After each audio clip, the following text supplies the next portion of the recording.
Good afternoon, everyone. Welcome to the Women Leaders Changing Conversations in Cities session. I'd like to start by setting the context and giving a bit of background on why we are having this session. Now, we know that world over, women are underrepresented in decision-making, leadership, or strategic roles. What we probably don't know is the quantum of difference that exists in that. From politicians, corporate leadership, administrators, entrepreneurs, women make up an average of at most 10% of such roles, despite being 45% or almost half of the total workforce globally. Now, as per data from the World Bank, in India, women labor workforce participation rate has fallen from 30% in 1990 to 21% in 2019 and has further dropped in 2020 to below 20%. The pandemic has aggravated this, where the loss of jobs in both the formal and informal sectors have pushed many women out of work. Now, 54% of the job losses in the last 2 years have impacted women. Women faced an increase of 2 hours increase in household responsibilities, and their jobs are now 1.8 times more vulnerable than men. Now, it is a well-established fact that advancing women's equality and having them in the workforce can dramatically increase GDP. A full potential scenario in which women participate in the economy identically to men finds that it would add up to $28 trillion USD to annual global GDP by 2025, compared to a business as usual scenario. That impact is roughly equivalent to the size of the combined Chinese and US economies today. Now, cities, as we know, are engines of economic growth. And with the rapid urbanization that is currently happening, the war on climate change will be lost or won in cities. The Minister of Housing and Urban Affairs, Mr. Hardeep Singh Puri, this morning in his inaugural address mentioned that the SDGs can succeed only if India succeeds, and only if India succeeds can the SDGs succeed. Now, SDG goal number 5 is very explicit about gender equality and women's empowerment, and goal number 11 talks about making cities and human settlements inclusive, safe, resilient, and sustainable. And so the discussion today is about mainstreaming gender in cities, which essentially is the practice of ensuring women and men are accounted for equally in policy, legislation, and resource allocation. This was proposed in 1985 by the UN, but there has been very little movement since then, and things have further slowed down since 2015. In cities all around the world, women are working to improve the lives of other women. And today I have with me women leaders and change makers who in their own capacities are influencing paradigm shifts. I am privileged to introduce them. My first speaker is Ms. Priyanka Chaturvedi. Ms. Priyanka Chaturvedi is Rajya Sabha MP from Shiv Sena, Maharashtra. She is also Deputy Leader and National Spokesperson of Shiv Sena. She is a member of various committees on commerce, external affairs, and women empowerment. As a trustee of 2 NGOs, she works to promote women empowerment, child rights, education, and health. She was part of an ISB 10,000 Women program, a scholarship program by Goldman Sachs for women entrepreneurs. She is currently on the advisory board of FemiFirst Foundation, a women advocacy group working to bring more women participation in leadership roles, and also the Kautilya School of Public Policy based in Hyderabad. A warm welcome to you, Ms. Priyanka. Acha, kya naam hai? Our next speaker is Ms. Soumya Reddy. Ms. Reddy is the General Secretary of the All India Mahila Congress of Karnataka and Vice President of India Youth Congress. She's a social worker with over 15 years of experience in grassroots activism, research, training, community mobilization, women's rights, human rights and education, animal welfare, environmental protection, and policy advocacy. Ms. Reddy was elected member of the Legislative Assembly of Karnataka from Jayanagar, Bengaluru in 2018. As an MLA, she has brought about impactful changes to the lives of people, especially the most underprivileged. She has been conferred with the Adarsh Yuva Vidhayak Samman for Best Outstanding Performance in Development Work and Promotion of Parliamentary Democracy. Next, we have with us Ms. Manu Dangi. Ms. Manu Dangi is Chief Operating Officer of Egon Zehnder Knowledge Center in India. Manu has 20 years of strong experience in handling engagements in the outsourcing industry and managing multicultural global teams to drive business growth in an offshore environment. She has managed several offshore initiatives in the financial services space, mostly for institutional clients. Prior to joining Egon Zehnder, she was country head for eValueServe India, where she worked in various business roles, leadership, delivery, and handling strategic initiatives. Manu has also been associated with NASSCOM as a member of the Northern Regional Council, and has worked with some of the industry leaders on initiatives around diversity, innovation, and infrastructure. Welcome, Manu.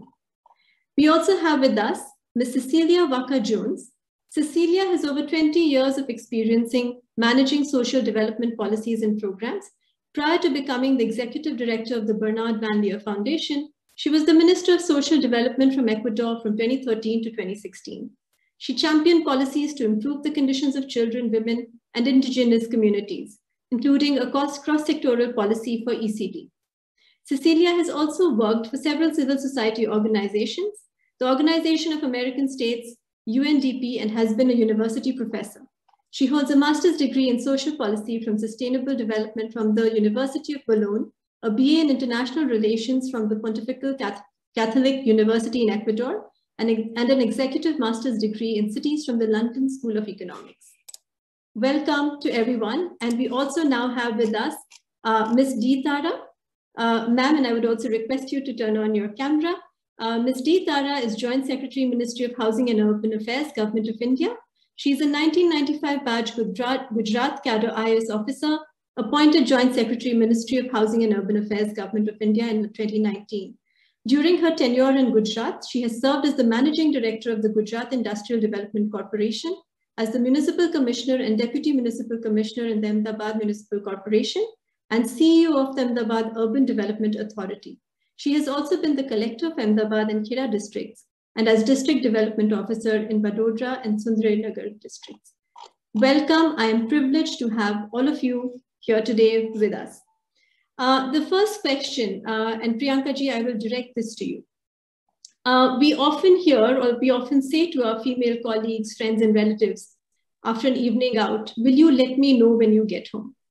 Now, urban planning shapes the environment around us, and that shapes how we live, work, play, move, rest in cities. There is a big gap between the theory and practice of women's inclusion in city building. Ideas about how to translate things on the ground are severely lacking. So for instance, cities flaunt that they have a number of CCTV cameras, and those are seen as solutions for women's safety rather than meaningful gender sensitization. How do you think we can bridge this gap?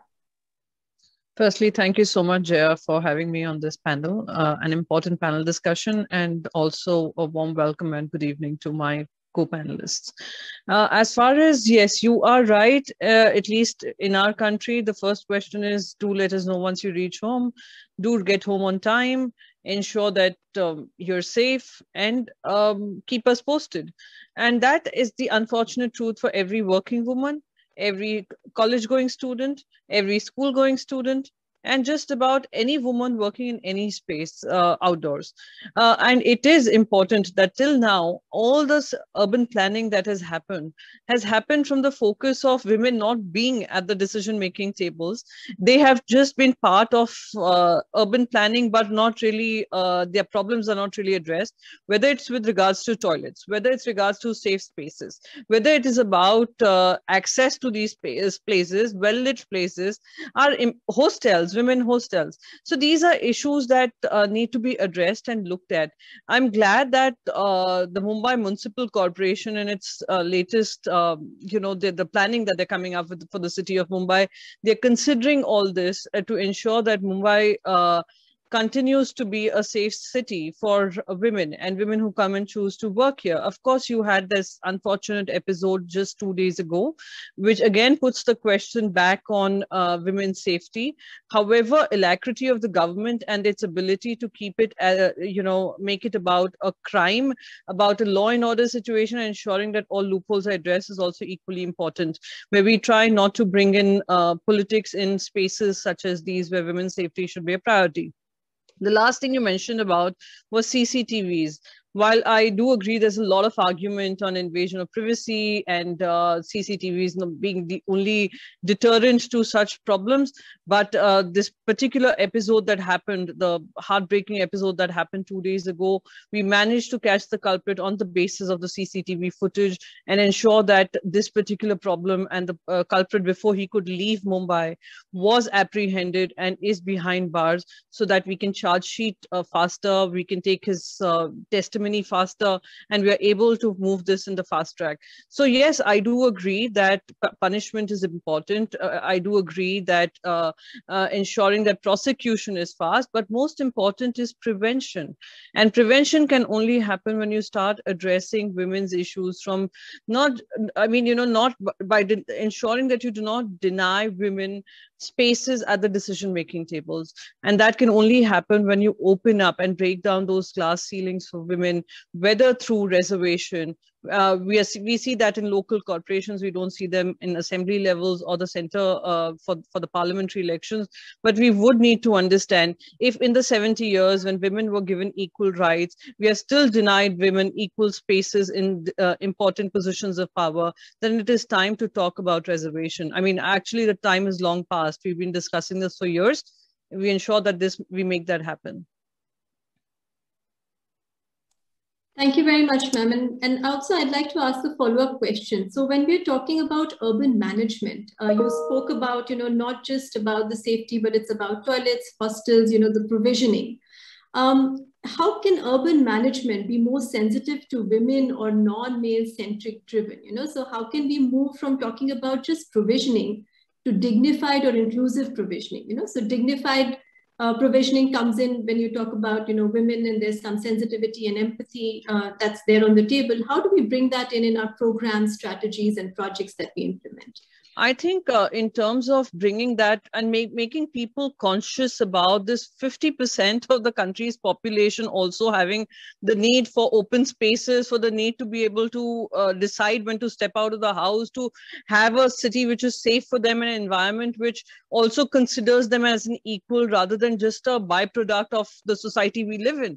And it also comes with a conscious choice of, when I said women at the decision-making tables, but even men understanding that in a country that we live in, which of course is very patriarchal in nature, whether we bring it through means of education, whether we include it in our syllabus, in our school syllabus, to be conscious about the other half of the gender equality debate. So that can only happen when you bring in sensitivity and inclusivity in your education curriculum. This is something that I personally feel, and even at homes where we give our children equal opportunity and make our boys aware that there is a certain dignified approach, or there is a certain approach of being inclusive to all kinds of people. It is not just their world. The world belongs to all of us equally.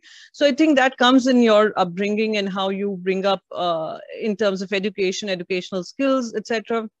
But I would also like to bring to the fact some more things that have happened in Mumbai. For example, how Shri Aditya Thackeray, as the Environment Minister, is consciously talking about women being the larger chunk that will be displaced, as well as taking the lead in making these decisions about having inclusive spaces for women. So men also need to be equal participants in understanding. It cannot be an echo chamber of women talking about, listen, this is what we want, this is what we want. We need men to understand that this is what women have been denied for so long. So this is something which I strongly believe in. So simple things like signals, simple thing like signages, which make it more inclusive. Something that Aditya ji had done, and New York Times had also covered it, is something that we should look at consciously and imbibe in us as an everyday part of our existence. Great, thank you so much, Priyanka ji. I will move on to Soumya ma'am, you, and then I'll come back to you, Priyanka ji. Soumya, you and Priyanka ji, actually both of you, represent this new wave of Indian politics, right? So highly qualified, globally aware, environmentally conscious, and yet deeply grounded to the reality of the Indian system and its challenges. And you, Soumya, you're a well-known advocate for women's empowerment and are also the General Secretary of the All India Mahila Congress. Now, most parties have the women's wing. What is their role, ideology, and how are those prerogatives included in party manifestos and translated into action within the working of the parties? Like how important is that? So first of all, I would really like to thank WRI for this wonderful initiative. And I really want to say it's a pleasure and honor being a part of this much needed discussion. And a very good evening and a warm welcome to all my co-panelists and everyone who is a participant as well. It's just, it's like, we're 50% of the population. And there are so many issues that women have been, facing with. And, you actually asked a very, interesting thing to Priyanka ji, and she actually said exactly what I would have responded as well. Just yesterday, I hosted a panel discussion and a documentary movie on the very same topic of violence against women as well. And so what I was actually, so going back to your question, like we are, so the women's wing, of my party, Indian National Congress. So we have been actually taking various issues that actually, that women are facing, across the country, be it at the state level, be it at the national level, be it violence against women, time after time, not just, there are, what happened in Delhi recently, what happened years ago, in Nirbhaya, and the amount of outreach that actually happened, across the country. All of us actually came out of the streets and protested. And but then it's, it's even today, in my own state in Yadgir, a woman was actually like, assaulted and beaten naked by like 4 men, and even yesterday as well. I mean, recently in Mysore. So why is that? Time after time, like women, violence against women is something that, we really need to start. When is this going to end? So these are, it's one of the main issues is, of course, violence against women, but also different things, be it, be it access to healthcare, education, jobs, of course, employment. And these are all the various things that All India Mahila Congress has actually been working on. And also, and I think each and every party should ensure that, I think, cutting across party lines, I think we need to also make, it's been exactly 25 years as of yesterday that the Women's Reservation Bill was actually, introduced in the Parliament. But unfortunately, there are so many other laws that have actually been passed without even discussion, in the recent past as well. And when is this bill going to see the light of the day? I'm actually very proud to say that my party, under the leadership of Mrs. Sonia Gandhi, we've actually given unconditional support, and we want to ensure that this passes as soon as possible as well. And I just hope that, not just at the municipality, at the ZP, at the Gram Panchayat level, but also we want, if not 50%, at least 33% reservation in all the assemblies, in the Parliament as well. In my own state, I'm the only woman MLA in my city. And in the whole state, they're just about 4%, 11 out of 225. And look at the Parliament, I think it's just about 12% as of now. And I think, so these are all the things, in just a few sentences that we're actually talking about.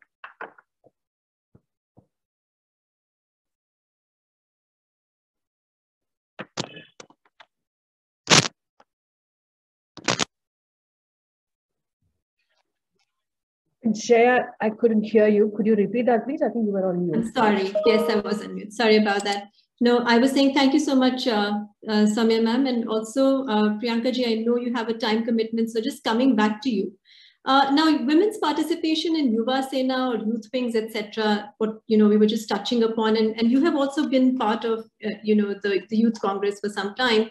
Now, what kind of grooming or mentorship is provided to take on future leadership roles? Would you say that had a big role to play in your kind of taking on the roles that you have in the future? That's one.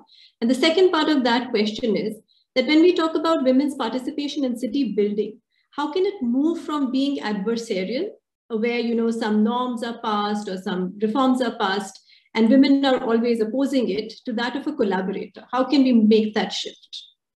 So two things I'd like to say. First, yes, you're right. I began my entire politics from youth wing of Indian National Congress, but I moved on to the Shiv Sena. Without touching too much about what is missing in the former political party to what I am doing in the current party, all I'd like to say is that it was a very conscious decision, a decision I had taken on the basis of, when you talk about respect of and dignity and voices being heard of women in leadership roles, is extremely important for every woman. And I will repeat this again, as much as I might be trolled for it. They all, lay doubts on us, they question us whenever we talk about having an ambition in politics. Every person in political system has an ambition to reach somewhere. When they come, put their hard work, energy, and efforts into something, they do it into belief that A, they'll be able to contribute effectively to the society. B, they'll be respected for that contribution. 3, there will be a way forward for women. Now, when we talk about women, we must understand it is doubly hard for a woman who comes from a non-political background, who has absolute zero family connect or any kind of guide, trainer, or support within the systems to guide her. She has 3 big challenges to explain back home. She has to explain to her family as to why she's taking this decision, a path which is very less taken by women, with absolute zero, belief that or any kind of future trajectory, which is very clear to them. 2, no financial backups. So there is something like, if a woman is working corporate spaces, yes, we can continue to argue verbatim and continue to talk till kingdom come, that women at least are paid in the roles that they are fulfilling in corporate systems. They may not be getting promoted from mid-level jobs. That's another debate we should be having. And there are very few in the senior leadership roles, but they have a financial fallback that they can get the whatever contribution that they're giving. That is also not assured in political systems. Third is about a sense of respect, and in case so every corporate house will have sexual harassment cell, etc., where they can go and have their problems heard, explained, understood, as well as some action taken. Of course, we can continue to debate about whether actions are taken or no, but there's some sense of feeling that we will be safe under Vishaka guidelines, but this is not somehow applicable in political systems. So we are all talking about, oh, we want more women, but I would want to know from all political parties, even nationally, that how many women are in these decision-making spaces, the topmost decision-making spaces, giving at least 33% reservation, as they speak on a national level, they're giving within their political parties. That is a very important question to be asked. Of all political parties who are supporting women's reservation, how much has been incorporated within the systems? And that is the only way I have begun to believe that will change. When a TMC can do it, when a BJD can do it, and they can increase the participation of women in the Lok Sabha as well as in the assembly by saying within our party systems, we will reserve X number of seats for women. That's one way of adding more women in these spaces. Now, in terms of women engaging in policy-making spaces, so women will come forward and engage. I have seen by natural tendency, women, when they can, when they are looking at while working, they're setting up homes, they're handling multiple other responsibilities, they're multitaskers. They can absolutely come forward with policies which are inclusive, which are sensitive, and which are the need of the hour, and even forward-thinking. Many nations which are led by women are very forward-thinking as well as inclusive. So women need to be in these decision-making spaces without holding an adversarial role. They can have a role which gives a perspective, which many times is missing because they are just not missing on the tables, these decision-making tables. So a more engaging conversation, more conscious decisions about being, ensuring that there is representation of women who know what they're speaking about, have worked in those spaces, will definitely help create policies which are, I would say, more wholesome in nature. For example, the medical termination of pregnancy bill was something where stakeholders, I was surprised to know stakeholders were few male ministers and one women and child welfare minister. Not many stakeholders were involved in this consultation. So we need to have more consultation of those whose lives it will impact. And that is what affects me. Now, coming to my part in the Shiv Sena, I'm glad to say that as far as Shiv Sena is concerned, when we were even coming up with our own, the manifesto, it was an all-women team which was drafting the manifesto. It came from a woman's perspective. In terms of how we are training women, we are encouraging them to move from the local corporation levels to look at assembly levels. We are grooming a lot of young women who will be able to come to the local corporation levels. So this is how, so the growth has to be gradual from grassroots right up to the parliament is something that we are consciously nurturing in our system. And we are hoping that more women will come forward and, with a lot of confidence, take claim in places such as these, whether it's politics, whether it's policy making. So this is something which I think can move forward when women come forward for women, as well as they partner with men to understand that, you have denied them space for so long. It is time that you are also part of ensuring that women are on these tables, which they have been conventionally missing in. So this is how I think will only be the way forward. Thank you so much, Priyanka ji. And also it's very heartening to hear about the mentorship that you're providing to other young women to come into this space a bit more. Thank you again. I will now move on to Tara ma'am. Tara ma'am, can we come to you? So Tara ma'am, question for you is that, acknowledgement of women and, like Priyanka ji also just pointed out, as city builders and users is missing in the planning and design processes. Now, this lack is then reflected in urban policies and the projects that go forward, and everything that happens in the cities, in the spaces of cities. Now, how can we go about changing this framing? Sorry, Jayaji, you said that in planning and executing projects, women don't have a role. Well, in the planning and design process, the fact that women will be users is also missing that perspective, and the fact that they should be contributing to the building of the planning and design process is also not there. And then that gets reflected in the urban policies and projects which kind of translate on the ground. So how do we go about changing this framing? I don't know whether I can directly, thank you for this opportunity first of all, but I don't know whether I can directly answer this just like that. But I would like to say a few things. See, basically, how does in the society men and women differ? A woman on a day-to-day basis must be doing 100 numbers of chores to support a particular activity, but will never claim credit for it. Whereas in workplace also, when men does something, it is easy for them to discuss and claim credit. We really find it very difficult to occupy that space, not because they don't allow that space. That is one story, but the other story is, we ourselves feel, iske bare mein baat nahi karna hai. Why should we talk? So there is an inherent design issue even in the society in terms of how we operate and how the other gender operates. See, we won't tell that maine subah uthe, itna kaam kiya, even a nice homemaker, she must be doing tens of thousands of work, but I don't think any day she would claim credit for it. Saying maine itna kaam kiya. I mean, it happens now and then in some places, but by and large, if you see, they are supposed to be very, very supportive there. So this reflects even in public life, public administration. So we don't occupy that space also that maine kiya hai. So that is something which is absolutely missing, barring a few women, but otherwise by and large. I mean, most of the time when you sit around and see, you don't see many women around the tables in the meetings. That's something. And number two, that by nature, even if you are there, I don't know how many of us are very loud about what we do.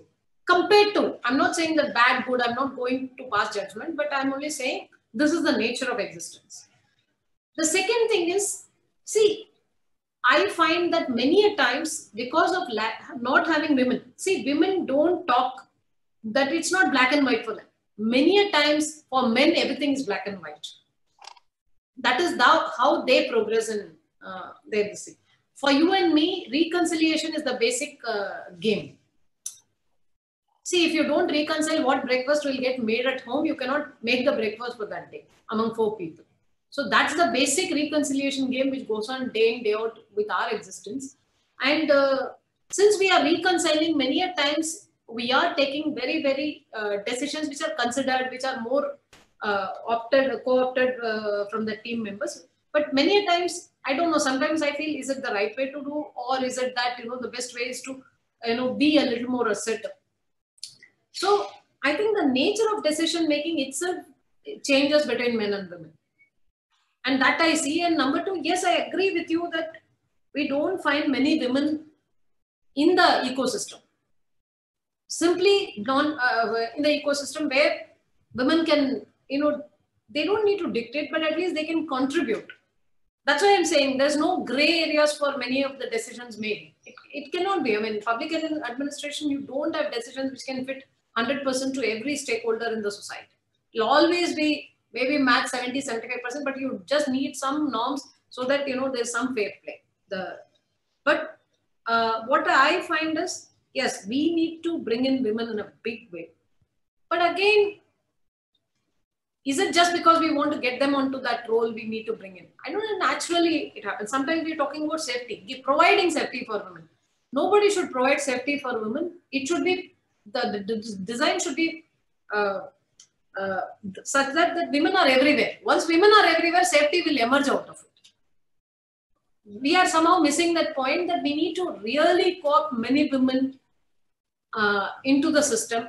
Not only co-opt them, and also we should ensure that these women are given operational spaces. See, and they are allowed to speak. Allowed means, what I mean to say is, it's like this, we take it for granted, subah utke, the father will go to office, mother will cook and give. When do we change that? And again, I'm telling you, I don't intend to disturb that equilibrium either. It's only that we should value that work also at home by the women. Because see, if everybody, but unfortunately, unless you come onto the workspace and earn your salary, you don't get voice. That is also a basic truth of life. You provide all kinds of services at home, and if it is monetized, it will be something. But unfortunately, and it should not be also monetized. I mean, every part of society cannot work, and nobody is fighting. Like day in, day out, we are not fighting with our husbands, or our husbands are suppressing us. But unfortunately, collective conscious mein, kahin na kahin hum miss kar rahe hai, that there is that missing element, missing touch of a woman. A woman looks at a problem very, very differently. And there is this assumed thing that engineering hai to, it takes a lot to establish yourself, even in the civil services as a woman. First, you get discounted, may or may not, perform. Then you start working, then they realize, oh, serious hai, you have to consider those things. And then they start, falling in line. So it is definitely a difficult thing.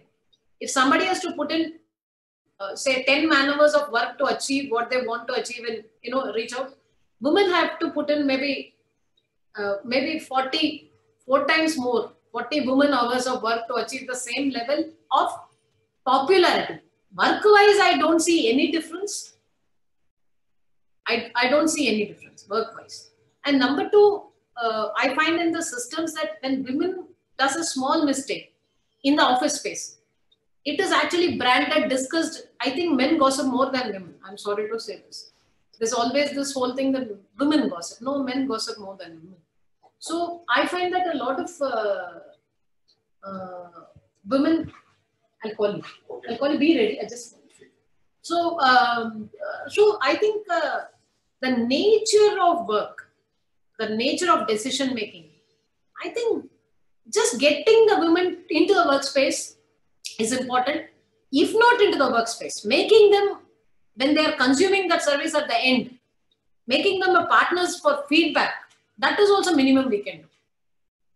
See, today, you can't get everybody and say, aaj in sab engineer ko ghar bhej do, women ko le aayenge. I mean, that may or may not work, because after all, that person also who is working has a woman to support and the man, children to support, and a woman is supporting him in performing his duty. So there is always this mutualism. This, in biology, they say mutualism is where both of the organisms benefit by association. That is family. That is family. Unfortunately, but in the workspace, lack of women leads to a lot of skewed decision making. I think we need to really bring in that angle, that dimension, But if not that, that may take a longer time, or that may or may, I'm not a voter, everybody should go for the job, everybody should earn money. I would rather look at everybody should be respected, given due to what they are doing. If my mother has done so much, that's when, I could have come to the office and worked, or, something of that sort. That value for that work has to be seen. But at the same time, can we make in public this thing? Can we make women give the feedback and correct our course when it has to be? Like, for example, if you're developing a scheme, giving the mission, can we get the conversation of women mainstream about that scheme, what benefit they are getting? If a woman has to go 10 kilometers to fetch a water, can by the scheme, you are reducing it to, say, in her house, she gets the water.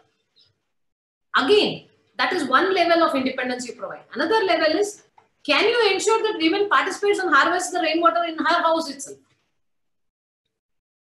Can you ensure that, there is a collaborative women effort to bring the local water body rejuvenated? See, again, can you make them partners in that manner? You don't need to. So I think a lot of scope is there, where a lot of women inputs are required and feedback is required. That I think we should really encourage innovative ways of engaging women instead of saying, we will occupy men's space. I mean, I sometimes feel that is really not required. Of course, it is required to a certain extent, but not really the only way to the solution. So to that extent, I think women can have to be part of a lot of feedback, implementation, understanding. When we understand, again, when you call a meeting, it's slowly changing, but I would still say that, a machinery like government, which is huge, when it moves, it takes a little while to reach that level. So, but I think nowadays we find that, all programs have to be outcome oriented, not pipeline and tap lagaye, pani aa raha hai, wo dekho.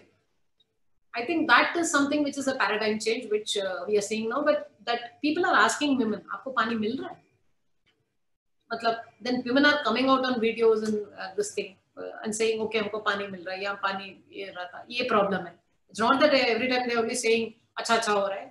If there is some problem in their city, there are problems, then they voice it out also. But we need to institutionalize the system as a part of women feedback, where the services are there, like road hai, to wo kya, kaisa hai. And institutionalize karna chahiye har scheme.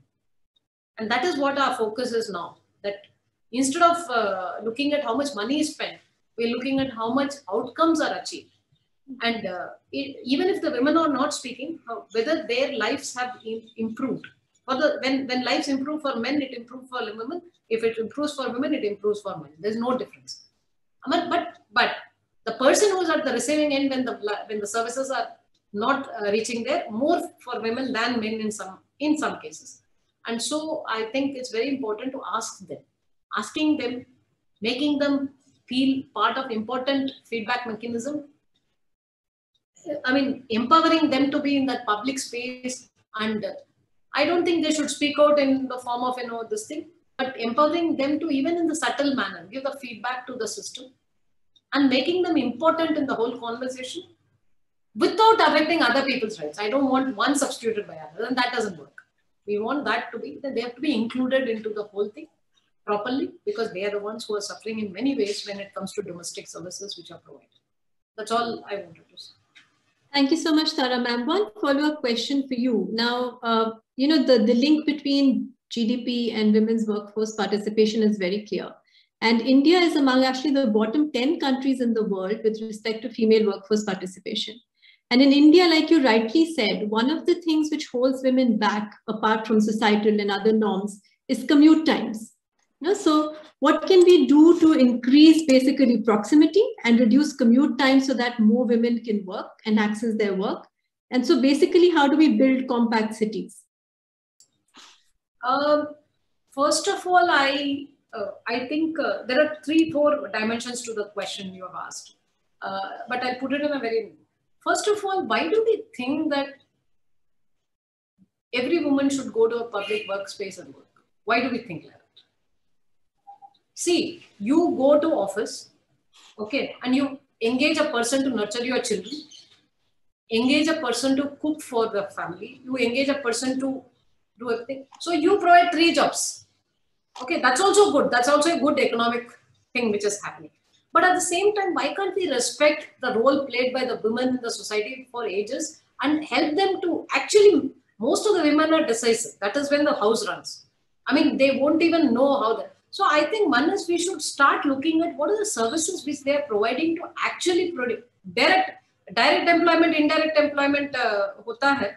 I also feel that you should look at the indirect employment part, which is helping the society to produce what it is producing. So that is one angle which we should not miss out. So that's first thing. Second thing is, second thing I would like to say is, see, the urban planning is the only way. You should plan in such a manner that every area is self-sustainable in itself. But industrial cluster, if it is a hazardous industrial cluster, it cannot be in the middle of the city. It will have to be somewhere. If women are participating in that because of some, I mean, they are employed in some parts of that, then always we should ensure that the planning is mixed, except whiling away the hazardous nature of the industries. And you should see that the residential and the workplace and the school and the hospital and the shopping, commercial activity should be mixed land use in such a manner that safe distance is there from the employment space, but at the same time it is walkable, number one. And two, as I told you, if a lot of women come out, then that becomes a women's society also, women's space also. There you don't have any problem of, any safety issues. Three, I think now because of COVID, a lot of digitization has happened, in terms of this thing. So where there are skilled product, can we look at, women producing it at home? Many of them. I mean, I think we should estimate the amount of informal sector which is happening with women. Like there are so many houses where a lot of clothes, apparels are prepared. So many things women do on piece work, bolte hai, usko piece payment bolte hai. They do 10 of this and take this much money. So I think gig economy, the people talking Western world and all, we always had gig economy. Big time, and they are very good. So one is urban planning to take care of this angle, that you don't place a lot of work areas very far away. Number two, providing housing and same level of services at all areas will bring in a lot more uniformity and placing of people very well. Urban planning is the key and important basic of mitigating all the problems which we face in urban. If we are able to attend to that, then we will be like, if your area is safe enough, you have everything, like you are working, you get down, you buy your grocery, vegetables, go home, or your husband buys your grocery, then that's an ecosystem which works. And since there are street vending, if it is could be well regulated, then the streets become safer. It becomes safer if you have some kind of activity. And then people go for bada road banana chahiye. I would say chota road banana chahiye. But jada road banaiye, but chota road banaiye. So that it is safe. One end, you can see the other end. See, many of the things happen on highways. Why do they happen? Because there is no human presence. Vehicles are. So I think there should be something, coziness about your planning, that, you bring in that element of workspace and residence and school and health. Again, if you place the school away, again women are suffering. The children have to be dropped, picked up, everything. So I think it has to be a very, very comprehensive planning. We do have a long way to go. We sometimes, get very influenced by American type of planning, downtown, and that won't work. We need to rejuvenate our cities, rebuild our cities. We have the best of center of cities with very low density construction. It may look very crowded because, they are one layer only. We need to relook at the land use in such a manner that you build at least a few floors and then bring in that efficiency of land use and bring in a little more green and blue rather than the gray into the center of cities and make it more sustainable. I mean, it is doable. It's not theory. We are doing it, rejuvenating old cities, rejuvenating center of cities, relooking at our areas, because anyway, your constructions 60, 70, 80, 90 years, it becomes bad. You need to go in for redevelopment. So what kind of redevelopment you would want? This is the right time. People would have built, or independence ke baad, people would have built their houses. Right now, if you start planning, your cities can be rejuvenated in no time. 20 years, 25 years lagega rejuvenate pura area hone mein, because it's a function of a market and not function of government. But the plan and the perspective and ensuring that there are greens and blues and, and urban land is, the amount of land doesn't matter, the construction matters. if that fundamental difference is understood by the administrators and the policymakers, then we have a very big solution lying in front of us. If you remove constructability from a land, urban land has no value. So if they are bothered about built-up area, they're not bothered about, of course, land is important. I'm not saying you can just do away with land, but the size of land, you can take away a little bit of land, bring it into the public domain, make it green, make it blue. So all that, I mean, somewhere we need to bring in a lot more awareness about urban planning and its after effects. I think that is very, very important. Absolutely. Thank you so much, Tara ma'am. One last question. I'm just curious. Do women IAS officers have like a women's collective with certain mandates? Please, again, I didn't understand. Do women IAS officers have a women's collective of any sort? I'm just curious. No. I think formally, no. We don't have Women IAS Officers Association. But I can tell you, informally, we do have a lot of conversations. We don't reinvent wheels. We are people who talk to each other well. We have this batch loyalty. We have, in the workspace loyalty. So we do talk, irrespective of it, and we get to know. We do learn without any problem. But that is not loud. Again, it's not formal. It's not very public. We don't go out to a restaurant in the evening, have a coffee over a table and talk for 3 hours. That luxury probably we all don't have, right? We are bound down by children, you go back. But in the given space, in the given time, when you face a problem, we do discuss. There are informal associations, and we are very reserved about it. Fantastic. Thank you so much, ma'am. Manu, now I'll come to you. Just kind of carrying the conversation forward about, what sort of women need to participate in the workforce. I mean, one was the proximity, right, or the reduction in commute times. But the central idea for including gender, right now revolves more around safety and security in cities. We established that. But there are other issues which are holding women back. For example, skilling, especially for women returning from maternity leave or long absences. Financing, which Tara ma'am also mentioned, financing, microfinancing of any sort where they can work from home, and actually some kind of work from home options. And there are also issues of childcare provisioning close to home or at work, toilets, safe hostels, public transport facilities. So how can that narrative shift, and what more can be done? Jaya, thanks for inviting me to the discussion today. Delighted to be here, and a big hello to everyone. And I've been listening to, Priyanka, Ms. Tara, and Soumya. And I think very different walks of life and bring very different perspective. I think the discussion, most of our, whether we talk about urban spaces, we talk about cities, we talk about corporate life, it's all been designed, from the perspective of those men in caves that, more able, healthy men go out to hunt and women stay back and they have a role to play. But that discussion is, of course, changing, right? And it's changed to a large extent. Any conversation when that needs to change has to have, the user at the center of the planning, right? We were talking about how does urban planning change?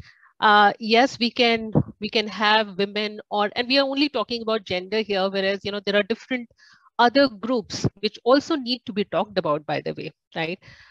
Which also need to be brought into the mainstream.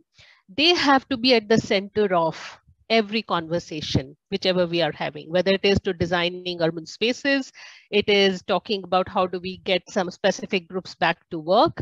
So I think it's about having those groups at the center of the conversation. I would say the pandemic affected positively and negatively both, specifically the women. And I would look at the positive aspects. Every event has a short-term and a long-term impact. And yes, it's possible that in the short term, women went back to being the homemakers, and they were probably burdened with dual, triple roles. You're raising kids, you're also working, you have an equally demanding job, and you're also a homemaker and a child rearer. I think the conversation will change when we bring men into the picture as well. And a lot of corporate, I know that when we spoke about Women's International Day and things like that, a lot of organizations brought men into the conversation to say, what can you do to change that conversation, right? So it's a conversation which we alone cannot change. We have to have different groups at the center of the conversation. But if I look at what's happening around us, if you ignore the short-term impact, which is essentially the dual, triple responsibilities, I feel that the women will benefit in the long run, and they have to ask for it. I think the whole gig economy, and Ms. Tara was talking about the fact that we always had gig economy for a very long time, and I agree with it. I think it is, while we were talking about bringing women to work, the conversation can actually be, can we take work to the women? Right. And it's interesting because I was just, a couple of days back, I was thinking about the whole conversation about, we have a fairly big educated population of women who either were working and had to leave jobs because they got married, they changed locations, couldn't find a job, or they had kids and they had to go back to being at home and, and take care of the children. However, they're ready. It's about, initiatives that we as organizations can take to bring them back into the mainstream. It doesn't mean that we often look for easy solutions, and making an effort here means that we need to plan properly. We need to make an impact or an effort which actually will have a desired outcome, and consciously work from that perspective, right? And it could essentially mean that we have to retrain the women who are coming back into the workforce, right? It could mean that we need to think constructively about how we can engage with them. We could actually look at flexi working, for example. Why do we always have to have 9 to 7 or 10 hours of work or 9 hours? Why can't we look at giving flexibilities, which is actually by the way the most hot topic that we're talking about? Would offices and corporates be located in a hub, or could we actually look at a hub and a spoke model, right? Where people do not have to travel a lot. We take the office spaces closer to people where they live actually. So the whole conversation is actually changing now. I feel it's a very positive direction that we could look at, but we have to make a conscious effort to look at what do we really need to do? How can we bring people or women back into the workforce? And these are very educated group of people women who are actually without jobs and they haven't been able to come back. So I think a conscious effort, that can bring women back into workforce and work stream, plus a different way of how we can organize corporate, institutions. You were talking about designing compact workspaces.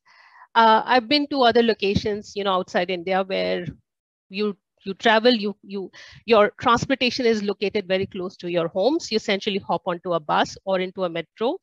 You come to office. Once you're leaving office, you have hubs of, different kind of facilities where you can leave your kids, you can shop, you can do all that work within that hub. And you can hop onto the bus from there itself and you can be back. I think we need to have different elements to think about, which essentially makes it easier for a woman to come in to work, or for us to take work back to them where they can do it at their homes. Great. Thank you so much, Manu. That's wonderful. And I'll come back to you about the men's role, and also, how can jobs be located in a way which is optimally suitable for the women workforce. Sure. Cecilia, over to you. Cecilia, just to start with, Vienna, there's a district in Vienna called Aspern, and you would have heard of it. It's an example of a city which was shaped by women and mainstream gender in the physical realm about 30 years ago. This was in the 1990s. Now, you've been a public administrator, and you know that to offer good services, a better quality of life, you have to take care of gender equality, and those kind of aspects. Now, inclusion of women, we know, enables a shift to a different approach to problem solving in cities, and things translate differently. Now, what are some of the lessons we can learn from Ecuador and also the Child Friendly Cities program that you're now associated with? Thank you so much. It's been really nice to hear to my colleagues as panelists that just mentioned different things happening in India. which I think it's very similar to what's happening in many other places around the world. So Shaya, maybe I would start just sharing some of the learnings of the work that we're currently doing in the Bernard Dalia Foundation, which is trying to design and plan cities from the perspective of 95 centimeters, which is usually the height of a healthy 3-year-old child. And I think one of the main lessons is when you start designing from a person's perspective, from people's perspective, then you consider many different needs that you don't usually just think from a professional perspective. So really bringing people back to the center of design seems to, for us, one of the most important learnings. And that's when I think the gender lens are quite important, because sometimes if we just leave the responsibility of decision-making to men, then we'll realize that, for example, when planning and designing a city, they might leave, they might not consider all the different things that we've already heard mentioned this morning. But I do want to say also from my role as a minister, and as you know, I think the reality of India is very similar in many Latin American countries as well, even though I think women have been able to gain a lot of protagonism in politics, not only like running for office, but actually working in Congress, working at the city level, and working in many different spaces. I think one of the most important learnings from implementing policy as well is that women need to be present in the whole ecosystem. So it's not only about running for office or being involved in politics. I think women need to be involved in designing the city. So we need more architect women, we need more engineer women. We need women to dare to be part of the whole ecosystem. And I do agree with many of the things that have been said this today, but I wanna emphasize on 3 things. The first one is it's important that women, and especially women who have gone through the journey of doing politics, of doing things on the field, of also understanding what does it mean to be in the same place. And as someone was saying before, I think it was Samaya saying, you know, sometimes women don't raise their voices, even if they're sitting down with other colleagues that happen to be men. We sometimes feel afraid of just showing a different perspective. So for me, one of the most important things is that women who have lived those experiences also start mentoring other women. So this is a very important thing. The second thing is we need to think from the design of cities, from the real needs that women might have. And this has to do with the proximity of services. It's been proved that journeys that women live in a daily basis are completely different from the journeys that men live in a daily basis. So women need to have services close by. Women need to facilitate transport. Women need to be able to trust the system so they know that many of the caring activities that we're still mainly responsible for are taken care. And this doesn't mean like traveling for 3 hours to reach a daycare or to reach a health center. This means that we need to plan cities and we need to design cities in a way that we feel that everything's close. And maybe the third thing that I wanted to say today, which I think it's very important from the policy making and the perspective of designing in cities, is we need more women to also dare to take action. And I want to share an example with you. A couple of years ago, when I was still living in Ecuador, I realized that the time that women would spend like doing physical activity was much lower than men. I don't remember the statistics right now, but it was, I think men was like 4 times more than women. And of course, then women ended up having more problems with diabetes or cardio diseases and many diseases related to low physical activity. So I started talking to some friends and we said, well, why don't we start like a biking team?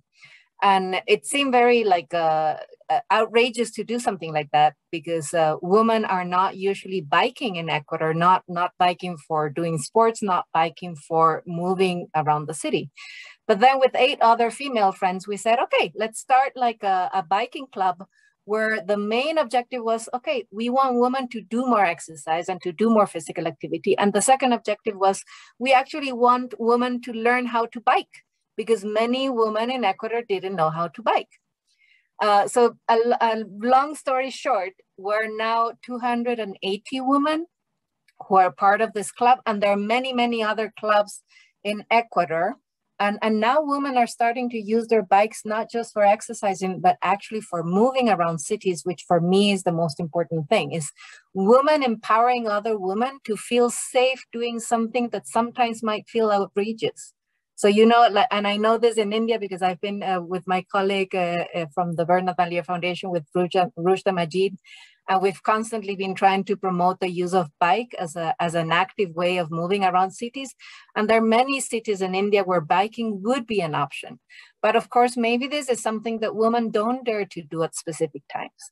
So my last message would be, women need to dare to take action. Sometimes we might think that there are some things that don't necessarily like fit from a traditional way of doing things.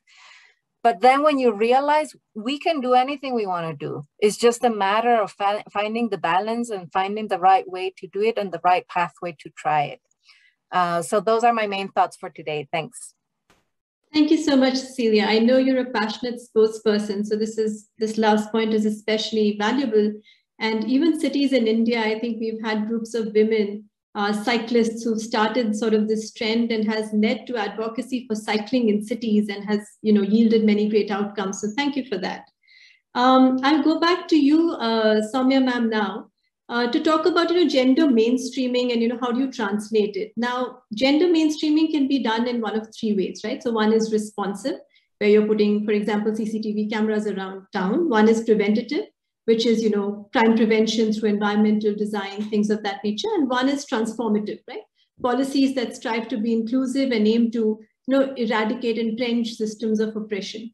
Now, we also heard that safety is important, but so are things like access, which seems to be very important. All panelists mentioned it, being able to move about in the city, and not just for yourselves, but also for women who are, you know, caretakers. So, you know, with prams, with wheelchairs, in any other form. Health and sanitation is important. Toilets, feeding stations, public spaces gain a lot of, you know, relevance. And mobility, basically, you know, your ability to walk, to cycle, and do some of those things. So what are some of the practical ways in which we can make cities better planned for women so they find all of this more accessible? Absolutely. I think like you and many of the panelists just spoke. You know, one thing is, yes, I mean, I think, yes, we do speak about CCTVs, but I think we need to also keep in mind that CCTV is not going to prevent, you know, crime. It's just a tool for us to actually, you know, kind of see. But I think that, like you said, you know, there are various things and steps that we really need to do to, first of all, you know, make the city safe for women. And also, I think being inclusive is just like so important. It's not just about gender. It's also about various things, and especially in our country, which is having you know, different aspects in mind, which includes religion, which includes caste, which includes class. You know, which really needs to be a part of, you know, urban planning. You know, every single time we actually think about, you know, making the spaces actually, you know, more, you know, friendly, you know, for women. For example, you know, like, let me just say, like, Paura Karmikas in Karnataka. Paura Karmikas are basically sanitation workers. You know, are mostly, you know, Dalit women, and also who actually have very low salaries, you know, for years, and who live in, you know, most of them live in rented houses, and they have no vehicles. And, you know, when they have to actually report to work at 6 in the morning, for example, in the lockdown, how do they really have access to, you know, public transportation? Is something that we really need to think about. And also, do they really, you know, whenever I actually meet most of them, the complaint that a lot of them actually say is as simple as we don't have access to toilets. We don't have access to even clean drinking water, you know, because there is, you know, it's like people actually just don't even probably give water. Because all of these things, including actually caste and religion, is something that is like a major factor that we really need to consider. It's not just about gender anymore. Uh, and I think even having places to actually just rest, and also, I mean, for example, how will they actually, go to their workspace? And also having food. They come early in the morning, and then they go in the afternoon. Do they have actually access to food? The government was actually providing them midday meals, but then the food was just so bad that they actually stopped eating, and a lot of them would actually, not, couldn't go, so they wouldn't drink water. And when I actually, did medical camps for them, I realized a lot of them actually were chewing, parag, because they were like, we don't know, we didn't want to eat food, we didn't want to drink water because we don't have access to toilets. And I mean, it's very sad that I still remember one of them when we had breast cancer, and it had progressed to such a late stage, because she was like just ignored their health as well, because that's something that's not a priority for them. And I think all of these things are just like, for example, even domestic workers, they work so that middle class, upper middle class, actually upper class, actually, they get to work. Construction workers, having, like all the other panelists, shared very, brilliantly, are actually having access to childcare as well. Right now, one of the speakers, I think Manu, actually spoke about how the pandemic has actually been, the pros and cons. That's so true. Actually, work from home, right? And I think a lot of people have also realized it's not just benefited women, it's also benefited men as well. I think we need to realize that, this is just not a women's issue. I think it's as important for men as much as it is important for women as well, and of course children. And I think having shared this, I think a few other things that we really need to keep in mind is how how do we actually encourage more women in public spaces, like many of them already shared earlier. The more we actually see people, especially women, it's as simple as having brightly lit street, more women actually being visible in public spaces, in buses, in just as simple as just hanging around in a park. I think safety automatically is going to increase. And also at the same time, it is really important that, right from a young age. I mean, me personally, I mean, thankfully, I have like a wonderful support system, especially parents who never ever, right from childhood, actually, I never faced discrimination, as a child. It's only when I became a politician, I realized I mean, I come from the nonprofit sector as well, but it's actually mostly dominated by women.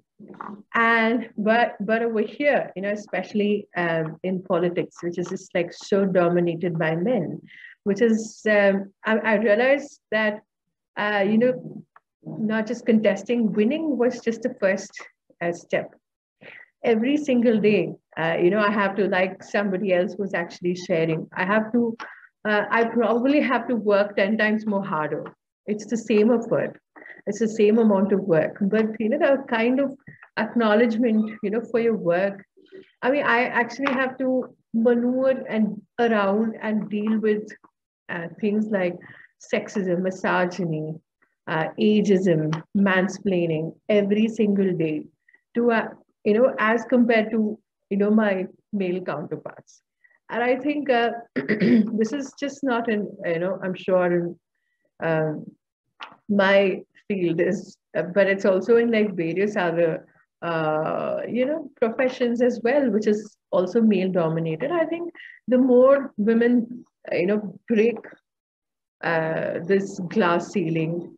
And I think things are going to definitely improve. I mean, I'm sure that how things were 10 years ago is very different from how things are right now. And I think things are definitely improving. And I'm sure that as and when we have like more, people who are actually, I mean, one of the speakers actually put it very brilliantly that, I think that was probably Taraji, that actually, if only, not that we really have to monetize, but a lot of work that women actually do is actually unpaid work, right? And that's a lot of, if you monetize that, that is a lot. So I think, I mean, we are 50% of the country, of the world. And I think, we have a long way to go, but I think, I'm sure in the near future, things are definitely going to change. As and when, we are going to start, occupying everywhere and our voices are going to be heard. But I think a major problem also, in a lot of spaces, especially with women in leadership roles, is this whole imposter syndrome that women end up actually facing. And I think having, for example, I'm focusing on women entrepreneurs and just, everybody being actually financially independent. It could be as simple as just 5,000, 10,000 rupees a day, a month. But I think that freedom itself actually goes a long way in bringing about, this self-confidence, and also at the end of the day, which actually enables them a lot in actually speaking up and things like that. So, I mean, I don't want to really sound negative. I want to end on a positive note, saying that be it the society, be it government, be it organizations, I think, I mean, different things. I mean, making sure that we work on different things, including childcare, be it, I don't know, elder care, be it various other things, be it transportation, be it mobility, be it safe spaces. So I think once there are more voices, and also thanks to social media, I think things are definitely changing as well, especially in the past couple of years, where the world has become a smaller space. And especially, you can see that a woman in a rural area, or a girl child in a rural area has, I mean, maybe this whole online thing is a good thing and a bad thing, especially education. But at the end of the day, I mean, that's another discussion. But I think access to education and infrastructure is definitely changing. And of course, we have a long way to go. And I'm sure we are going to progress in this as well. Thank you, Soumya ma'am. Cecilia, coming back to you, we have about 10 minutes. So coming back to you, there's one question I'll ask you, and then we'll do a common round with all of you. So as an advocate for women's voices and having worked globally, according to you, what is the most powerful and scalable approach to women's empowerment and participation in, city building? I think there are many different topics, and I think what's really powerful about the way that women movements are being organized around the world is that they are basically advocating for specific causes that affect women. And I've seen very powerful women's movements, for example, advocate for the end of violence, which for me, it's of course, one of the most important things that women have been like advocating seriously on this last couple of years, especially I would say, because of the increase of violence. And unfortunately, I think the pandemic also kind of increased the violence and domestic violence. So I think women need to find these causes that brings us together. I do believe in this power of women fighting together for advocating for different causes that can really improve the well-being and the life of women.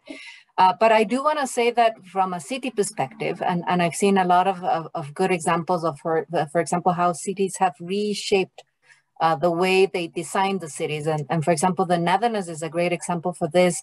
Many cities in the Netherlands, and especially Amsterdam, they started advocating to end like traffic accidents in the city of Amsterdam, because they realized they were getting so many cars and so many accidents because of the traffic, that they started advocating for to basically go back to using bikes and walking in order to decrease the accidents. And this is how like the whole history on the high rates of biking the Netherlands has. But I think in every city, women need to find ways to understand which is this cause that brings us together. So in some cities, for example, in London, I know that many mothers are gathering nowadays because of, for example, the air pollution, right? So for example, in London, this has become like a big issue. Ella, who's this girl that unfortunately died and is considered to be the first person whose death was identified, the cause of death was identified air pollution.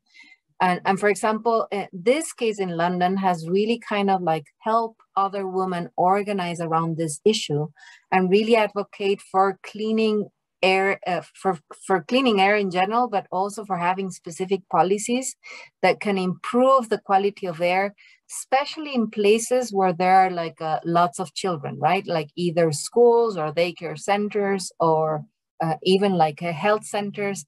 In any place where we realize that children spend lots of hours, why don't we start making and enforcing policies that can really avoid cars or traffic during the hours that children are there? And this, I think, are very effective policies. So for me, this is a way that you have, on one hand, decisions makers among, we want to have women making the decisions and representing other women's interests, but we also need the voices of the community, and we need that special power of women being able to organize themselves around specific causes. So in some cities, it can be around air quality. In some other cities, it can be around violence. In some other cities, it can be around security and safety, because I do think that in many of our cities, we don't feel safe, and we've heard that today.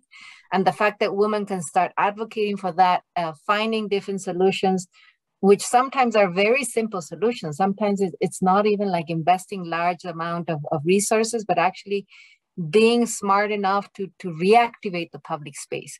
Women feel safe where they see other women. So if women start taking back the streets and start taking back the public space for their safety, they will feel safe. So for me, the best thing to do is to actually just find these causes that bring us together. Yeah, if I may, just one point I wanted to make is that, we spoke about having women in, in these decision-making, places. I think it's still going to take us a long time for women to reach there and be involved in the decision-making. And I think till then, we need to make sure that the decision-making is participatory, right? It's probably whether it is gender that we need to include the voices of, or whether it is some other groups.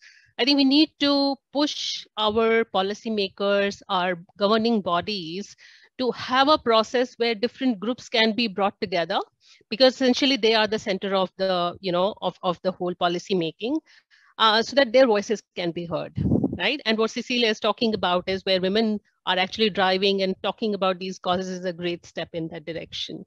But we need to do that more.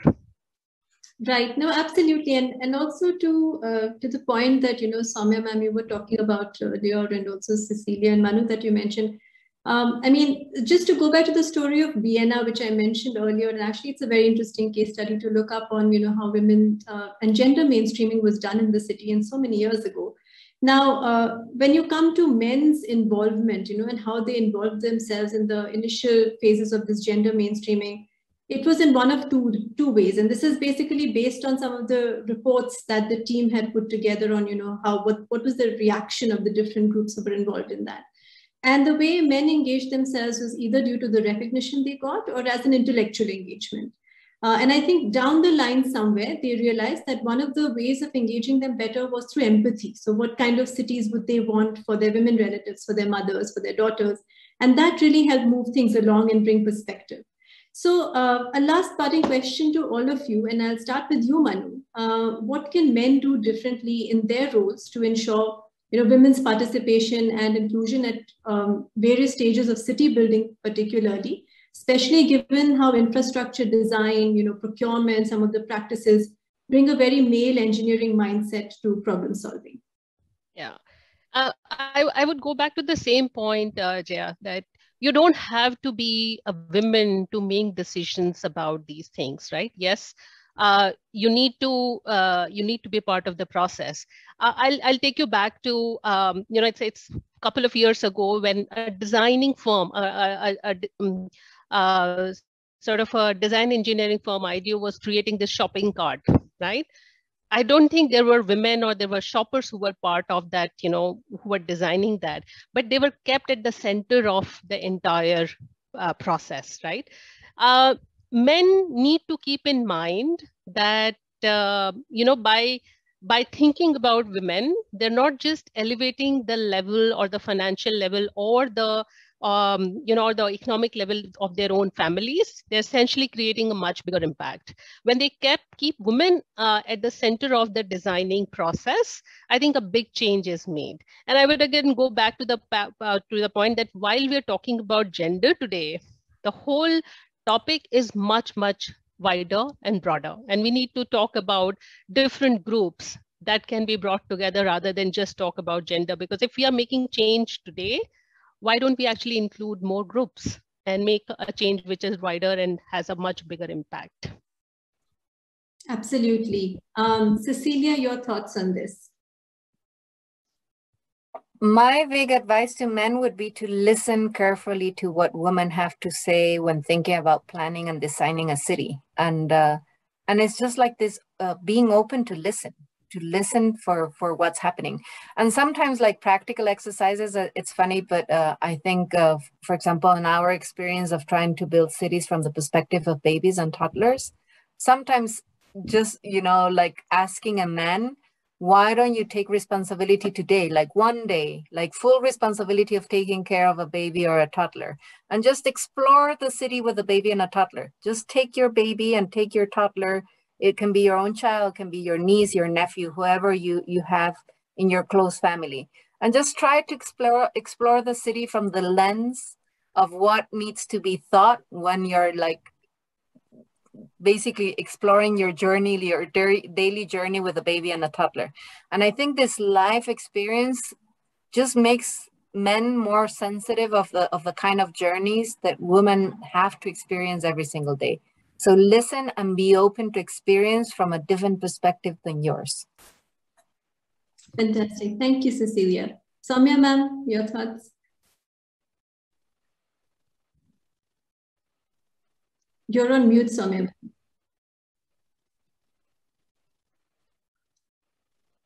I just want to add, Manu and Cecilia put it very brilliantly.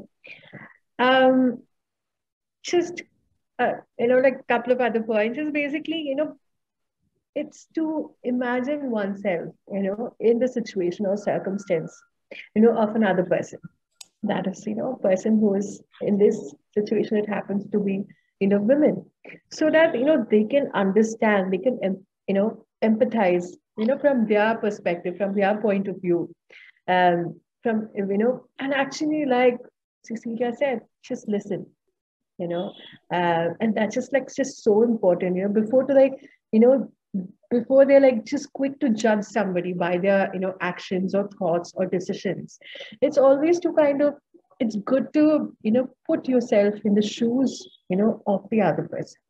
And I think, so having, this in mind, it's just like really important to make sure that it's at the end of the day to exercise, inclusion. It's, by actually having, equal access to, hiring, jobs, compensation, equal pay, opportunities.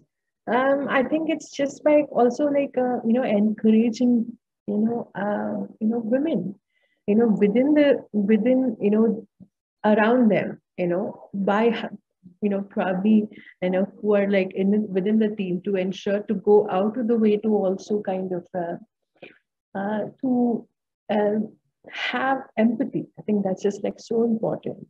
And also like, to ensure that they speak up, to invite them to lead and possibly have, organized training and development, capacity building. It could be, to just ensure that at the end of the day, that there is, balanced, representation, everywhere. So I think having that, for example, we were having a panel discussion yesterday, and out of, I think, 6 panelists, they were, there was like 1 person who was male and 5 was female.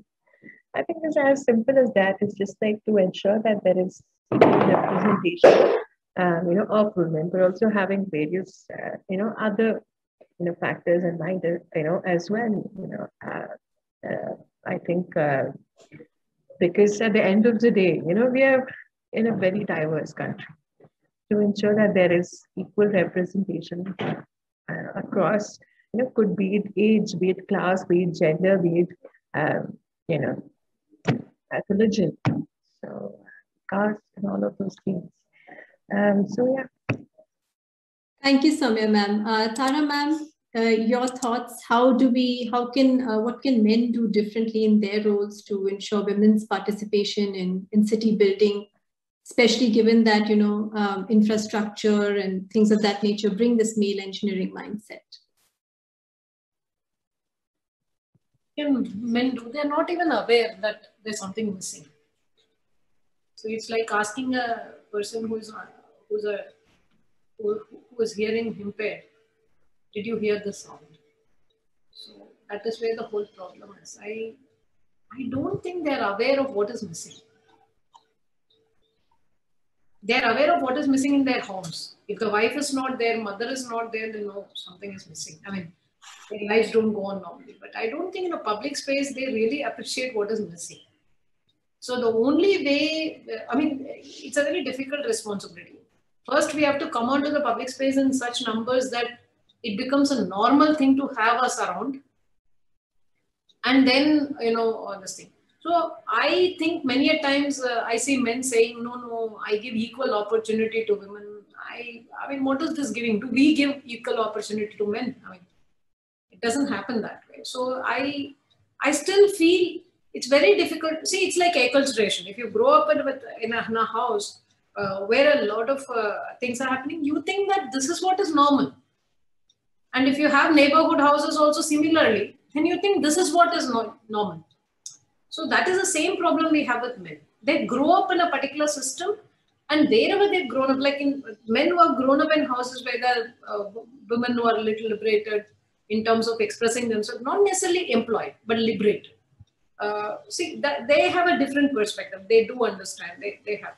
But most of the homes, they say stereotypical this thing, and they probably that is not their mistake. Many a times it is also our own mistake. Like for example, if a son is there, I don't tell my son. For example, I may not be expecting my son to cook, but I should not expect my daughter to cook also. So people tend to follow what the acculturation provides them. And that acculturation part is where we need to bring in awareness. If that happens, men will change by process. So that's what I feel is a very important. Absolutely. Well, thank you so much, Tara ma'am. And I think with this panel, and for me also, this is an aberration. I have rarely been on a panel with all women. So this is a wonderful, but a huge aberration for me. And what I would like to say in terms of parting thoughts, I think some of the points that everyone brought up, very important. I mean, how do you create this cultural shift?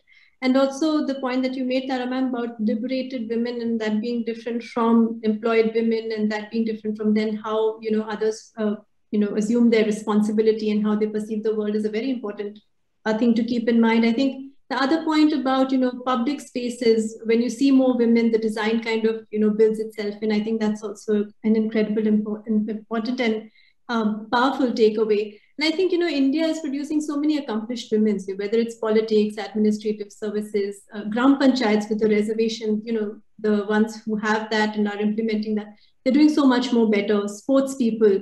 And India incidentally has, fun fact, has the highest number of women pilots of any country.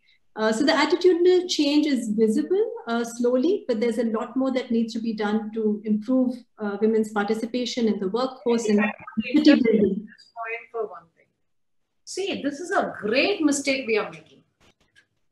See, we are greatly mistaking the success of some of the women, which is visible, is being quoted. And many a times, if I'm not anywhere 10 kilometers near that, we think that, see, how many of the people relate to that success and say, I also want to play that way and go to Olympics. That doesn't happen. Right. See, therefore, some of the motivational stories has to come from small time, from real life situation. See, I became IAS, it must have been a really different kind of, parents thinking differently. If I say I became an IAS, you also become an IAS. I mean, I somehow feel more than these examples. I think we need to bring to the table that examples of normal life leading people having that freedom, making that decision. So that's very important. Absolutely, Tara ma'am. Absolutely. And I think that is what we are seeing more of in the urban realm. A little bit more we are seeing everyday, heroes, basically women who are doing a lot of things. They're not in the news necessarily, but we're seeing a lot more of that. And one of the thoughts that crossed my mind was that, India also has many successful public communication campaigns, so Swachh Bharat and Beti Padhao, Make in India, etc., but none advocating for and promoting women in, workforce or women empowerment, and perhaps it's time to do that. So with that, I will end this, and thank you again, everyone, so much for participating, for contributing your thoughts, and it was a privilege being on this session with all of you. And just before we leave the session, I would like to show you what is happening at Connect Karo. I'll just share my screen to show you what's planned over the next 5 days.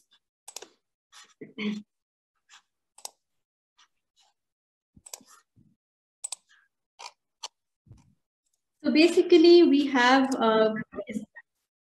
yes. I'm just going full screen. Give me a minute. Is this visible?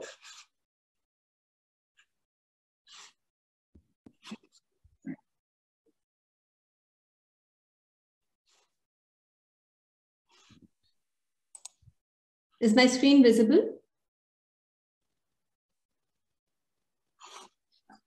I'll just share screen again.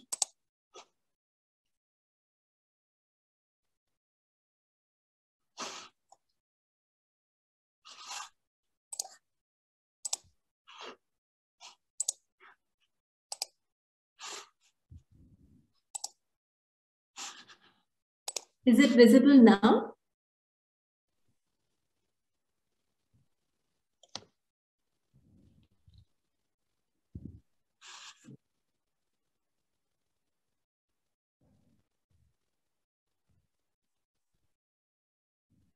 All right. Can someone see this visible? Great, fantastic. So I'll just show this to you. It's not on full screen, but basically, if you go into the website, the links that we have shared for the registration, you have the login. It will take you to this room as you go in, and at the bottom, as you can see, there's the auditorium where this panel just happened. There are master classes, parallel sessions which are going on as we speak. You can choose to connect to any of these sessions over the next 5 days. There are also cities in focus. So we have cities like Bengaluru, Delhi, Hyderabad, Kochi, and Mumbai represented. And so each of these cities are, the work that WRI has been doing in each of these cities is kind of presented here, and we'll be having discussions and panels with these city stakeholders. And over here, you can also look at the agenda for the next 5 days, Monday through Friday. We have sessions this evening as well. Please look into that. There is some more, fun things like the trivia challenge and, some of those sessions which are also present. And just in terms of, some of the work that our data team has been doing in terms of urban planning and urban development is also showcased in these sessions, and also on the host pages of those cities. So this, for example, is the temperature difference, the road surface temperature difference between Dharavi and Matunga, and the maps which kind of depict the vulnerability of the populations living over there. This is a map of the number of people who can access jobs within 500 meters versus 2 kilometers of the metro station, mass transit station. We talked about how accessibility is key to women's empowerment. So there's data and maps for different cities around this. And we also have data around, the kind of water loss that is happening in cities due to lack of permeable surfaces. And this is the case of Delhi. So please visit these pages. We have 20 plus sessions happening over the next 5 days until 17th September. And we really look forward to seeing you all over there. Again, thank you so much for being on the panel, and thank you all for listening in.